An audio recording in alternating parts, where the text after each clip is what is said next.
ধর্ষণের এই দৃশ্যগুলো দেখে যেই মানুষটা অলরেডি বলে ফেলেছে, কার ইশারায় বলেছে আমরা তাও জানি। যারা বলেছে এই মধ্যযুগের এই নিয়ম নীতি আমরা এখন আর মানতে চাই না, আমরা আধুনিক যুগে আছি, আপনি সরাসরি আল্লাহর কোরআনের আইনকে বৃদ্ধাঙ্গুলি দেখিয়েছে। এইরকম মানুষকে যদি 92% মুসলমানের দেশে এত বড় দায়িত্বে রাখা হয়, আল্লাহর গজব নাজিল হবে। সে নাকি জুলুম, নির্যাতন, অত্যাচারের বিভিন্ন ফেরেশতি শোনায়, এত বড় কঠিন জীবন সে পার করে এসেছে। একটা বারের জন্য তার চিন্তা হয় না যে নতুন একটা জীবন যে আল্লাহ দিল, সিয়ার যেহেতু পেয়েছি ওই আল্লাহর জন্য অন্তত কিছু করি যায় না, খালি পেছনে কি ধরে যেন টান দেয়। আমার মনটা কালকেই উঠে গেছে যখন রামিসার এই ঘটনা শোনার পরে মন্ত্রী দাঁত কেলিয়ে হাসতেছে।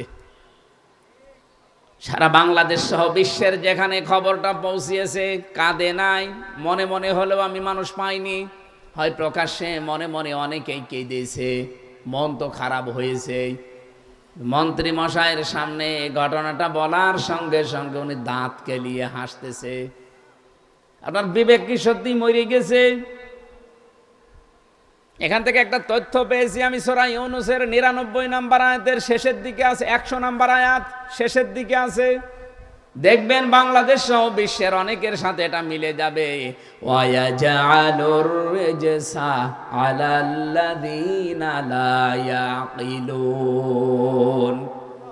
রব্বুল আলামিন বলেন, কোন মানুষ যখন তার বিবেক, কমন সেন্স, আকল, জ্ঞান, বুদ্ধি এটা কাজে লাগায় না, দুনিয়ার স্বার্থে ভুলে যায়, আমি আল্লাহ তখন তার উপরে ভুল সিদ্ধান্ত চাপিয়ে দেই।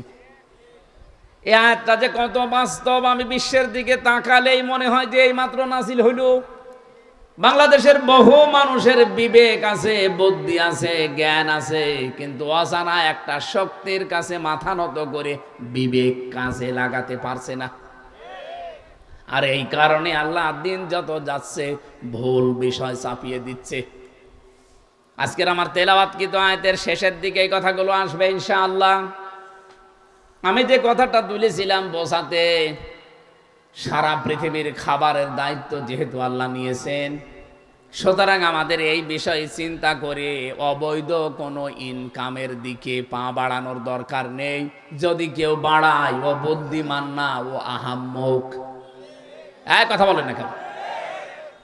আমি যে চেয়ারে আছি, জনাব ইজ্জাতুল্লাহ যে চেয়ারে আছে, আপনি কি জানেন বাস্তব এই চেয়ারগুলো বাংলাদেশে খুব বেশি না, মাত্র 300টা নির্বাচিত চেয়ার। কয়টা? সারা বাংলাদেশ মিলে মাত্র 300।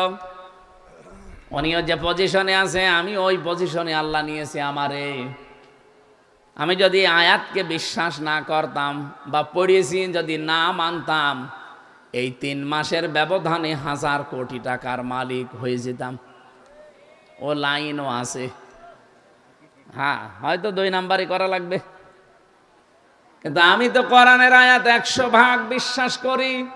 আমি জানি যে অবৈধভাবে এগুলো যদি আমি তৈরি করে 5 বছরে মনে করেন 5000 কোটি টাকার সম্পদ আমি রেখে গেলাম, কিন্তু আমি তো এত টাকার সম্পদ দুনিয়ার জীবনে ভোগ করতে পারবো না, সম্ভব না।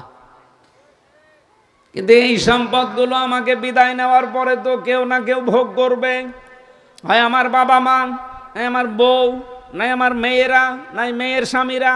কথা বলছে না কেন? এরা অবশ্যই কেউ না কেউ এর সাথে জড়িত হয়ে ভোগ করতে থাকবে, ব্যয় করবে। তাহলে এখানে লাভ হয়েছে আমার কয়টা, ক্ষতি হয়েছে কয়টা? লাভ হয়েছিল যতটুকু আমি আনন্দ ফুর্তি করে গেলাম এতটুকুই শেষ, আর ক্ষতি হয়ে গেছে অলরেডি 2টা। 1 নাম্বার ক্ষতি হচ্ছে আমি যা অবৈধভাবে উপায় করে সম্পদের পাহাড় তৈরি করলাম, এর জন্য যে গুনাহ, অপরাধ, পাপ, একটা শাস্তি আমার বউ নেবে না, মেয়ে নেবে না, মেয়ের জামাইরা নেবে না।